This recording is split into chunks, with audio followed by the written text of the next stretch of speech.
সরকারি চাকরি অধ্যাদেশের কিছু ধারায় অপপ্রয়োগের সুযোগ আছে জানিয়ে সরকার সচেতন বলে জানালেন বিদ্যুৎ ও জ্বালানি উপদেষ্টা। আর সচিবালয়ের কর্মপরিবেশ ঠিক রেখে আন্দোলন করার আহ্বান জানালেন ভূমি উপদেষ্টা। সচিবালয়ের আন্দোলনরত কর্মচারীদের সাথে বৈঠক শেষে তারা এই কথা বলেন। এদিকে অধ্যাদেশ থেকে নিবর্তনমূলক দাবি করে সেটি বাতিলের দাবিতে অনড় সচিবালয়ের কর্মকর্তা কর্মচারীরা। শারমিন নীরা রিপোর্ট।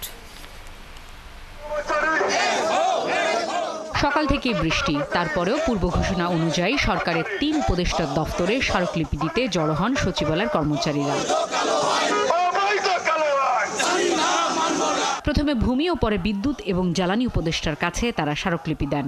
সরকারি কর্মচারী অধ্যাদেশকে নিবর্তনমূলক দাবি করে সেটি বাতিলের দাবিও জানান তারা। যে কালাকানুন, সেই কালাকানুনটা কারা পুনর্বহাল করেছে, কারা আমাদের উপর চাপিয়ে দিয়েছে, এটা তদন্ত সাপেক্ষে যারা দায়ী, যারা দুর্বিসন্ধিমূলক কর্মকর্তা, তাদেরকে আমরা দ্রুত অপসারণের জন্য সরকারের কাছে আহ্বান জানাবো। যদি এখানে আমাদেরকে নিষ্পত্তি করে দেওয়া হয়, আলহামদুলিল্লাহ আমরা তাদেরকে স্যালুট দিয়ে আমরা ঘরে ফিরে যাব। স্মারকলিপি দেওয়া হয় ভূমি ও জ্বালানি উপদেষ্টার দফতরে। সেটি গ্রহণ করে জ্বালানি উপদেষ্টা বলেন, এই অধ্যাদেশের কিছু ধারা অপব্যবহারের সুযোগ আছে, আর কর্মপরিবেশ ব্যাহত না করে আন্দোলন করার আহ্বান জানান ভূমি উপদেষ্টা। এই যে অধ্যাদেশটার যে অপপ্রয়োগের যে সম্ভাবনা আছে, সেগুলোকে অ্যাড্রেস করা যায় কিনা, তো সেটাও আপনারা একটু যদি মাথায় রাখেন তাহলে ভালো হয়। কিন্তু এটাতে যে একটা ডিফেক্ট আছে, ইনহেরেন্ট একটা ডিফেক্ট আছে, সেটা সম্পর্কে কিন্তু আমরা সম্পূর্ণ সচেতন।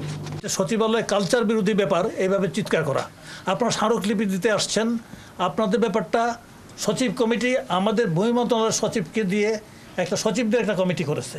দুপুরের পর স্মারকলিপি দেওয়া হয় বন ও পরিবেশ উপদেষ্টার কাছে। এ সময় তিনি বলেন, উপদেষ্টা পরিষদে বিষয়টি নিয়ে আলোচনা হবে।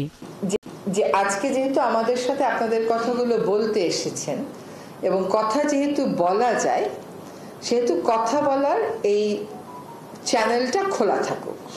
গেল 22 মে উপদেষ্টা পরিষদের সভায় সরকারি চাকরি অধ্যাদেশ সংশোধনের অনুমোদনের পর থেকেই আন্দোলন করে আসছেন সচিবালয়ের কর্মচারীরা।